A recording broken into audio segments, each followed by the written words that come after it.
ग्वालियर तमिलनाडु के मुख्यमंत्री स्टालिन के बेटे उदयनिधि के बयान का विरोध हिंदू संगठन लगातार कर रहे हैं। इसी को लेकर विश्व हिंदू परिषद की युवा इकाई बजरंग दल शौर्य यात्रा का आयोजन कर रहा है। यह शौर्य यात्रा ग्वालियर चंबल संभाग में 9 सितंबर से शुरू होकर 14 सितंबर तक आयोजित होगी, जिसका समापन GYMC क्लब में एक सभा के साथ होगा। इसमें सैकड़ों की संख्या में बजरंग दल के कार्यकर्ता बाइक, कार और रथ के ऊपर सवार होंगे। इस शौर्य यात्रा का अलग अलग स्थान पर हिंदू समाज द्वारा स्वागत किया जाएगा। बजरंग दल के प्रांत संयोजक सुनील सुडेले ने यहां आयोजित एक पत्रकार वार्ता में कहा कि जिस तरह से तमिलनाडु के मुख्यमंत्री स्टालिन के बेटे उदयनिधि ने हिंदू समाज को डेंगू की तरह खतरनाक बताया है, उसका खात्मा करने की बात कही है। उससे कहीं न कहीं सनातन संस्कृति पर चोट पहुंचाने की उन्होंने कोशिश की है। उनका कहना है कि हिंदुओं पर हमले लगातार बढ़ते जा रहे हैं। यही हाल पश्चिम बंगाल में भी है। वहां भी हिंदुओं पर अन्याय एवं अत्याचार बढ़ता जा रहा है। इसी को लेकर विभिन्न वर्ग और समुदाय में बैठे हिंदुओं को इकट्ठा कर बजरंग दल एक शौर्य यात्रा का आयोजन कर रहा है। इसके जरिए हिंदुओं को एकजुट करने की उसकी कोशिश है। प्रांत संयोजक सौदेल ने कहा कि बजरंग दल हमेशा से हिंदुओं के हितों में काम करता हुआ देश भर में सक्रिय है। इसके नेतृत्व में 1992 में बाबरी मस्जिद का विध्वंस हुआ था, जहां आप एक भव्य राम मंदिर का निर्माण होने जा रहा है। उन्होंने बताया कि शौर्य यात्रा के रूट और उसके आयोजन को लेकर प्रदेश के पुलिस मुखिया और स्थानीय पुलिस प्रशासन को जानकारी दे दी गई है। सदैव तत्पर रहता है, खड़ा रहता है। श्री राम जन्मभूमि पर भव्य मंदिर निर्माण का विषय हो। तमिलनाडु में स्थानीय स्तर पर उदयनिधि के बयान का विरोध हो रहा है, पुरजोर विरोध हो रहा है।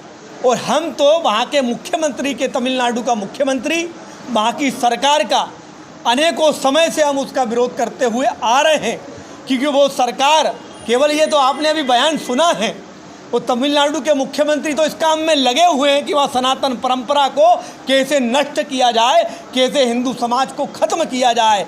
और यही काम तमिलनाडु, यही पश्चिम बंगाल में भी हो रहा है।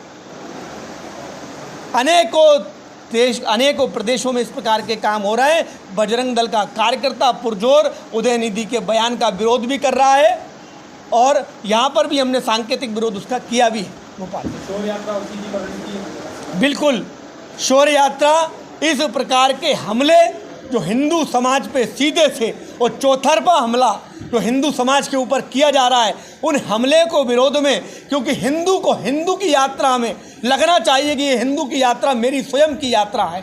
इसलिए एक यात्रा पर हमला करना मतलब पूरे हिंदुओं पर हमला करना होता है। इसलिए जाति, मत, पंथ, भाषा, प्रांत में बटा हुआ यह हिंदू, इस हिंदू को एक मंच पर लाने का काम विश्व हिंदू परिषद बजरंग दल कर रहा है। और ये काम हमने करके दिखाया है और आगे भी हम ये काम कर रहे हैं।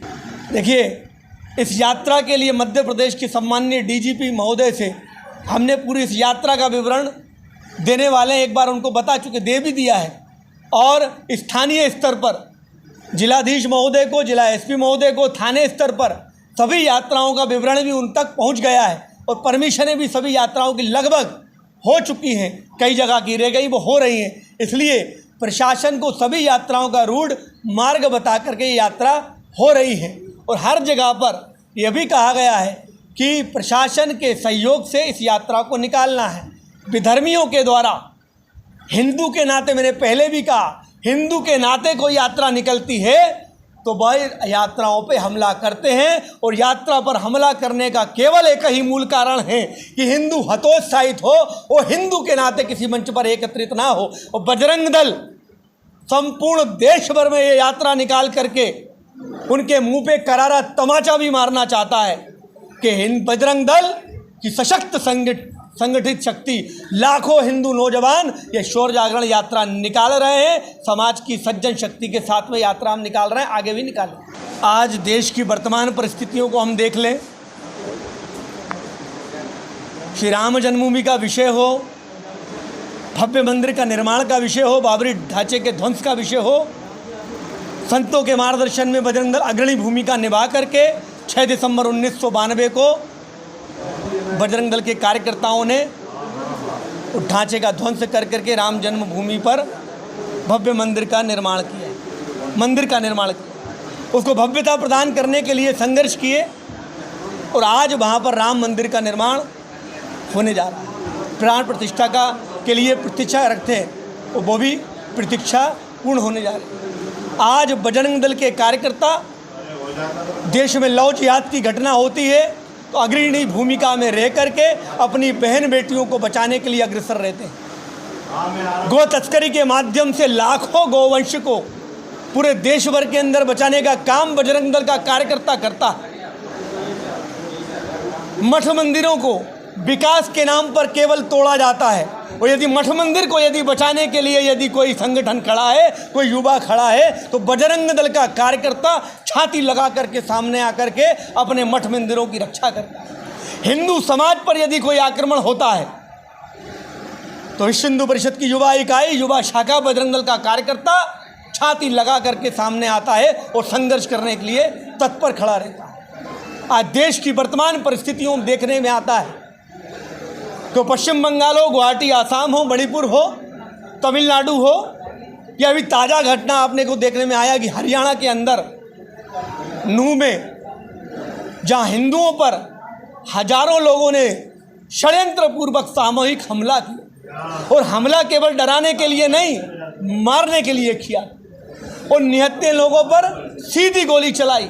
वहाँ AK-47 का इस्तेमाल हुआ, वहाँ बम का इस्तेमाल हुआ, वहाँ मोटार का इस्तेमाल हुआ। आज इन सब परिस्थितियों में देखने में आ रहा है कि हिंदू के नाते यदि हिंदू एकत्र होकर के कोई यात्रा निकालता है, हिंदू के नाते यदि कोई हिंदू खड़ा हो जाता है साथ में, तो उन यात्राओं पे हमले किए जाते हैं। और प्रदेश में भी देखने में आता है, वो उज्जैन हो, इंदौर हो, खंडवा हो, खरगोन हो, निहत्थे कावड़ियों पर पत्थर बरसाए जाते हैं। महाकाल बाबा की सवारी पर प्रश्न चिन्ह लगाने वाले इतनी जवान में दम कैसे आ जाता है, इतना साहस कहाँ से मिल जाता है। उनके पूर्वज अकबर, हुमायूं भी वो यात्रा नहीं रोक पाए। इसी हिंदू समाज को एकत्रित करने के लिए शौर्य जागरण यात्रा का आह्वान किया। संपूर्ण देश भर के अंदर हिंदू के नाते अपने वीर महापुरुषों को का शौर्य का, पराक्रम का, साहस का भान करे।